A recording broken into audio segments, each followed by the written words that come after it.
Assalamualaikum friends, welcome to NJF Creation. இன்றைக்கி நம்ம சேனலில் சப்பாத்தி பூரி நான் எல்லாத்துக்குமே சூப்பரான சைட் டிஷ்ஷான ஆலு பன்னீர் பட்டர் மசாலா எப்படி செய்கிறதுன்னு பார்க்கலாம். அதுக்கு முன்னாடி நம்ம சேனலை ஃபஸ்ட் டைம் பார்க்குறீங்கன்னா சப்ஸ்கிரைப் பண்ணி பெல் ஐக்கானை கிளிக் பண்ணுங்கள்.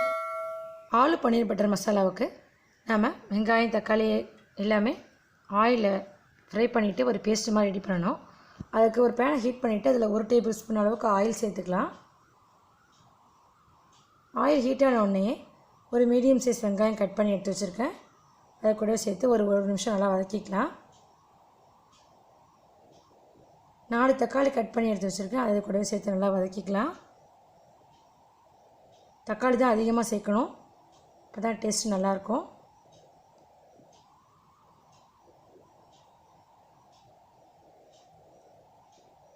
எட்டு முந்திரி பருப்பு எடுத்து வச்சுருக்கேன், அதையும் இது கூட சேர்த்து நல்லா வதக்கிக்கலாம். இதில் 8 பல் பூண்டு எடுத்து வச்சுருக்கேன், இஞ்சி ஒரு துண்டு கட் பண்ணி எடுத்துருக்கேன், அதையும் இது கூடவே சேர்த்து நல்லா வதக்கிக்கலாம். இது இஞ்சி பூண்டு இல்லை அப்படின்னா இஞ்சி பூண்டு பேஸ்ட்டு நீங்கள் 1 டேபிள் ஸ்பூன் சேர்த்துக்கோங்க.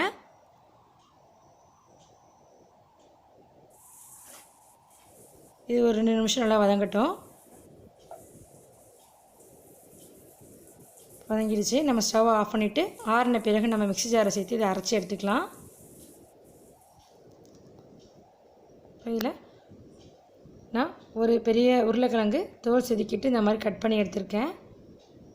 நாம் இதில் இந்த மசாலாவும் சேர்க்காம ஃப்ரை பண்ணி எடுத்துக்கலாம்.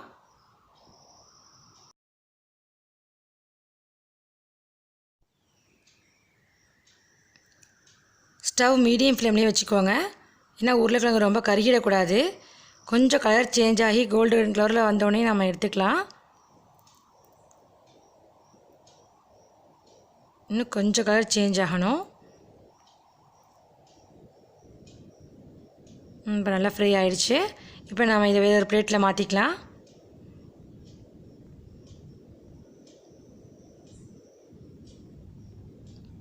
இந்த ஆயிலே நாம் எடுத்து வச்சுருக்க பன்னீரையும் ஃப்ரை பண்ணி எடுத்துக்கலாம். நான் 150 கிராம் பன்னீர் எடுத்திருக்கேன், அதை நம்ம ஃப்ரை பண்ணி எடுத்துக்கலாம். இந்த மாதிரி நம்ம பன்னீரை ஃப்ரை பண்ணி சேர்க்கும்போது உங்களுக்கு கிரேவியில் பன்னீர் கரையாமல் அப்படியே இருக்கும், ஏன்னா பன்னீர் அப்படியே கரைஞ்சி போயிடும். உங்களுக்கு பன்னீர் சீக்கிரமே கருகி போயிடும். அதனால் ஸ்டவ் நல்லா லோ ஃப்ளேம்லேயே வச்சுட்டு இந்த மாதிரி ஃப்ரை பண்ணி எடுத்துக்கோங்க. ஃப்ரை ஆகிடுச்சு. இதையும் நம்ம இன்னொரு பிளேட்டில் மாற்றிக்கலாம்.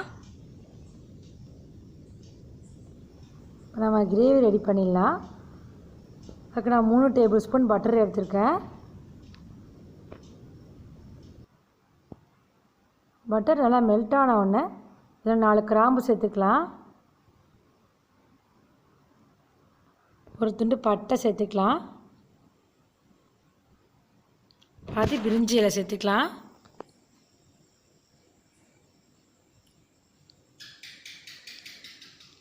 ரெண்டு ஏலக்காய் சேர்த்துக்கலாம்.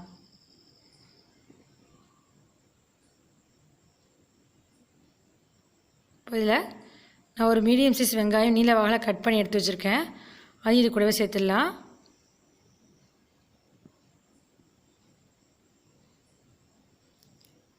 சேர்த்துட்டு ஒரு நிமிஷம் நல்லா வதக்கிக்கோங்க.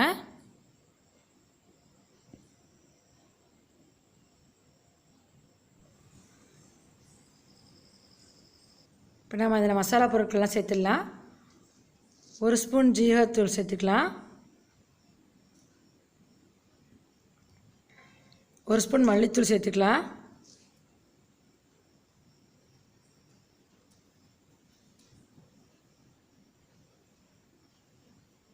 1 ஸ்பூன் கஸ்தூரி மெத்தி சேர்த்துக்கலாம். இதெல்லாம் சேர்க்கும்போது தான் நம்மளுக்கு ஹோட்டல் டேஸ்ட்டில் ஆலு பன்னீர் பட்டர் மசாலா கிடைக்கும். 1 ஸ்பூன் மிளகாத்தூள் சேர்த்துக்கலாம். ஒரு காரம் கம்மியாக வேணும்னா 1/2 ஸ்பூன் சேர்த்துக்கோங்க.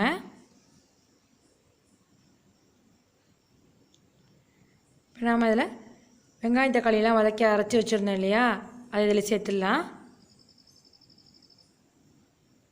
கொஞ்சமாக தண்ணி சேர்த்துக்கோங்க, அதிகமாக சேர்த்துட வேணாம். 1/4 டீஸ்பூன் உப்பு சேர்த்துக்கலாம்.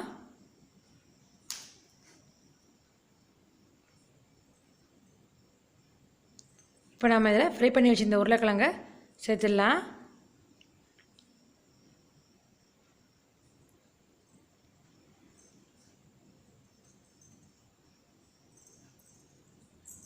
சேர்த்துட்டு இது ஒரு 5 மினிட்ஸ் நல்லா கொதிக்கட்டும். ஸ்டவ்வை மீடியம் ஃப்ளேமில் வச்சுட்டு நம்ம மூடி போட்டு வேக வச்சுக்கலாம்.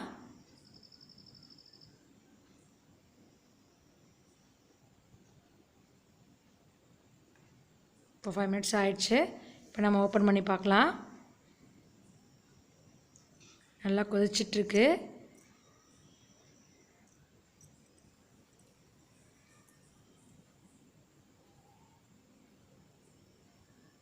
உருளைக்கிழங்கு நல்லா நமக்கு வெந்துருச்சு.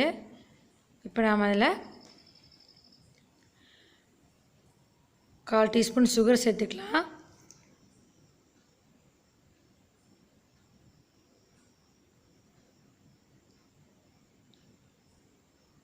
அரை டீஸ்பூன் கரம் மசாலா சேர்த்துக்கலாம். கரம் மசாலாவும் நம்ம லாஸ்ட்டாக தான் சேர்க்கணும்.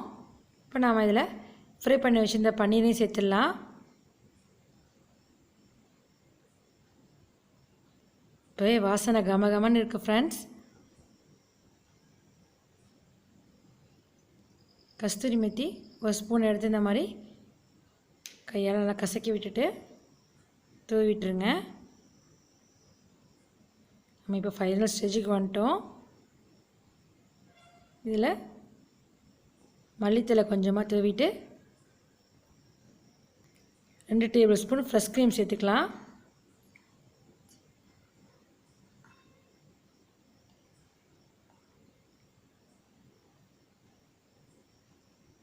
ஃப்ரெஷ் க்ரீம் இல்லை அப்படின்னா நீங்கள் 1 ஸ்பூன் பட்டர் சேர்த்துக்கோங்க. அவ்வளோதான், நம்மளோட ஆலு பன்னீர் பட்டர் மசாலா ரெடி ஆயிடுச்சு. நீங்கள் வீட்டில் ட்ரை பண்ணி பாருங்கள் ஃப்ரெண்ட்ஸ். ட்ரை பண்ணி பார்த்துட்டு எப்படி இருந்துச்சுன்னு கமெண்ட் பாக்ஸில் கமெண்ட் பண்ணுங்கள். இந்த உங்களுக்கு பிடிச்சிருக்கோன்னு நினைக்கிறேன். இந்த உங்களுக்கு பிடிச்சிருந்துச்சுன்னா லைக் பண்ணுங்கள், ஷேர் பண்ணுங்கள், கமெண்ட் பண்ணுங்கள், சப்ஸ்கிரைப் பண்ணி பெல் ஐக்கானை கிளிக் பண்ணுங்கள். தேங்க்ஸ் ஃபார் வாட்சிங்.